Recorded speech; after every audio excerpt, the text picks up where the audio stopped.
Ladies and gentlemen, dear Commissioner, dear General Secretary, zuerst einmal möchte ich... Well, first of all, I'd like to extend a warm word of thanks to all of you, the Commissioner and all the other colleagues. I'd like to thank all of you for holding this innovation convention. And this is not just pro forma, this is a thanks from the heart. Because I think that in terms of future developments in Europe, it is vitally important to get to grips with the issue of innovation and be very much on the offensive. Everyone's busy at the moment with these matters, and a lot of us see the situation with the monetary union and the financial crisis, and we can see that you might think that Europe is under threat, and you might think that everyone is purely focused on that.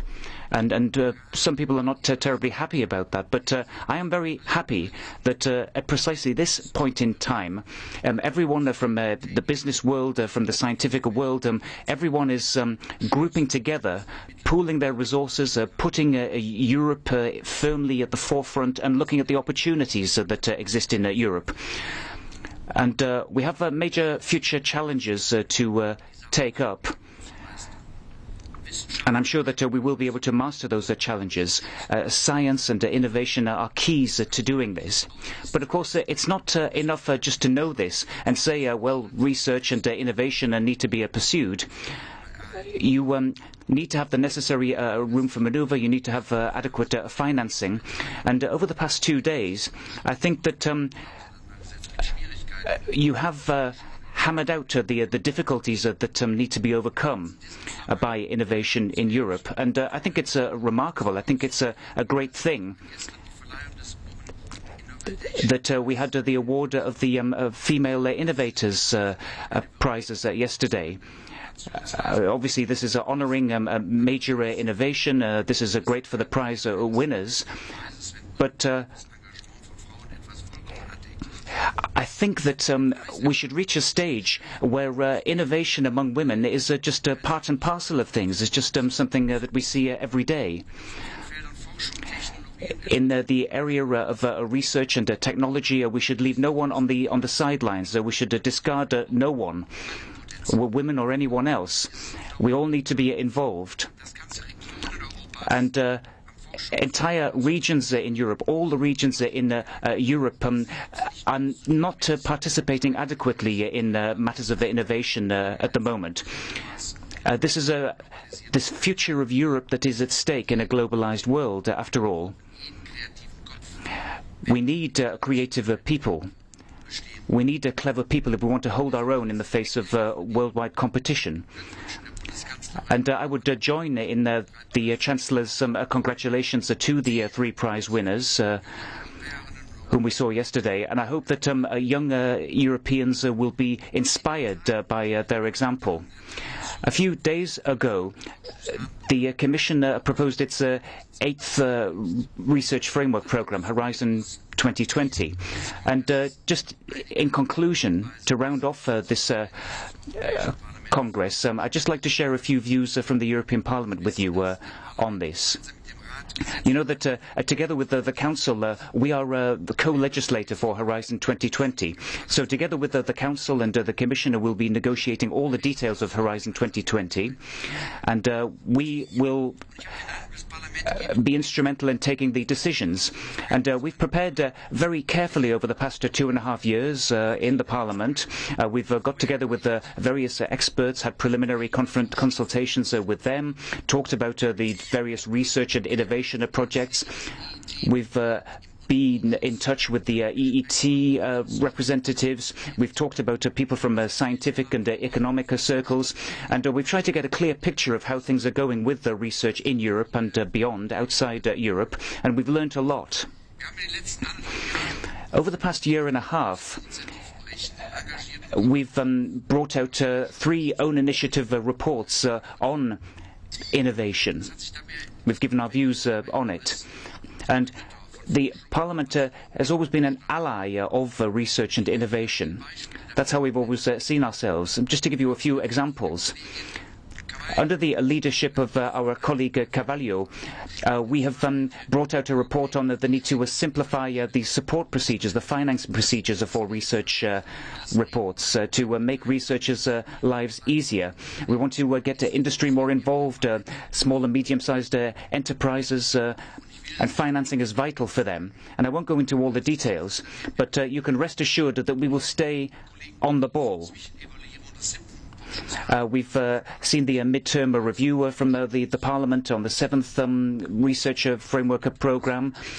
We have said that the budget for researchers should be doubled. And this has been quite courageous on the part of the European Parliament. But given the difficult economic times we're going through, we think it's all the more important to invest in research and innovation. That's what the Parliament believes. And times of crisis should be used for investment, to invest in things like innovation and research, because it's investing in the future. We are firmly in favour of doing that. The Commission has made its proposal, Horizon 2020, and it has said that the financing should be increased considerably, and this is a step in the right direction as we see it. In September, the Parliament brought out its opinion on the Green Paper relating to the 8th Framework Programme. And under the leadership of our colleague Mr. Matthias, we worked on the principle of excellence. Excellence is vital for research. And we also need to draw on the potential that exists throughout Europe. And I mentioned this at the beginning of my presentation. Those member states who don't have a particularly well-developed research landscape, they need to be given the chance to catch up.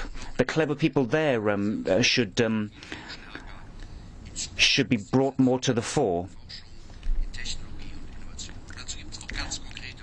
And there are some very specific proposals that have been made, setting up a centre for excellent research institutes, for example.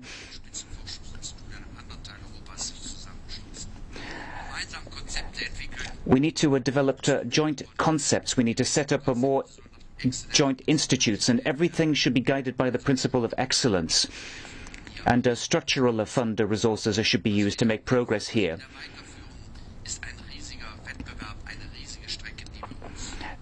We have a long road ahead of us in terms of boosting our competitive position. And I think that everybody has to commit themselves even more intensively than they have up until now. In the coming weeks and months, we'll be analysing the situation very closely, and we'll draw on your expertise as well, from the business world, from the scientific world, and I look forward to exciting debates in the near future. And just in conclusion, just having heard the last contribution, acceptance of technology is something that has played a major role in the course of this conference. This morning, for example, we heard about nanomaterials and the safety of nanomaterials.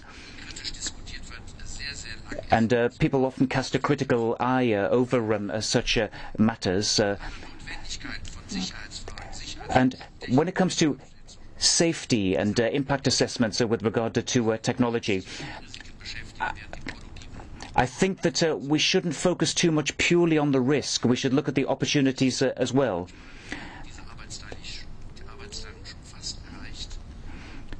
We need to strike the right balance between the risks and the opportunities.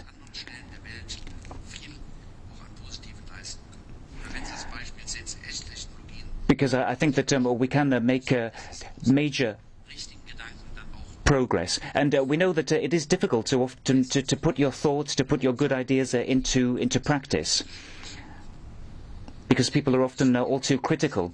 I think that in Europe, and this goes far beyond research policy and science policy, economic policy, I think that more and more often we have to ask ourselves, not what we don't want, but what we do want, and how we can achieve these things. How we are going to earn our money in the future. How can we work to give as good a life as possible to our children and our children's children? And I think that we have to be courageous. We have to be willing to take risks. We have to trust others. We have to develop skills, people's abilities, and not worry constantly about what might go wrong. And I think that this Congress has made a huge contribution to that positive thinking, that process, to make the most of the potential that we have. So thank you very much for participating.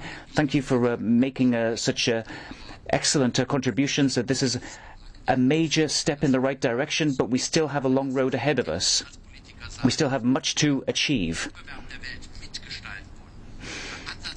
We want to have a strong competitive position in the world, and in order to achieve that, we have to be willing to do more.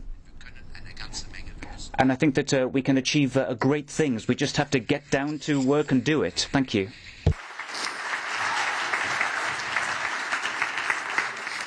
Yes, Mr. Reul, thank you very much for your encouraging words. And once again, a strong plea from your side and from the side of the European Parliament to keep on investing in research and innovation.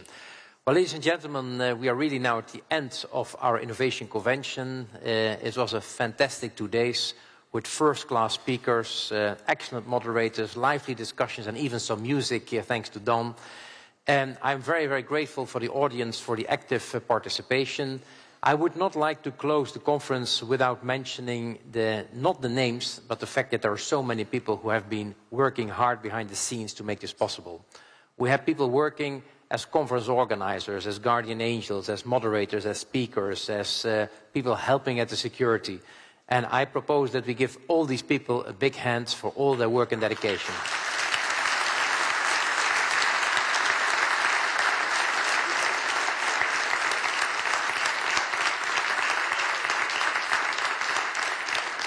So thank you once again, and I wish you all a safe journey home, and see you hopefully in 2 years when we have the Innovation Convention 2013. Thank you very much.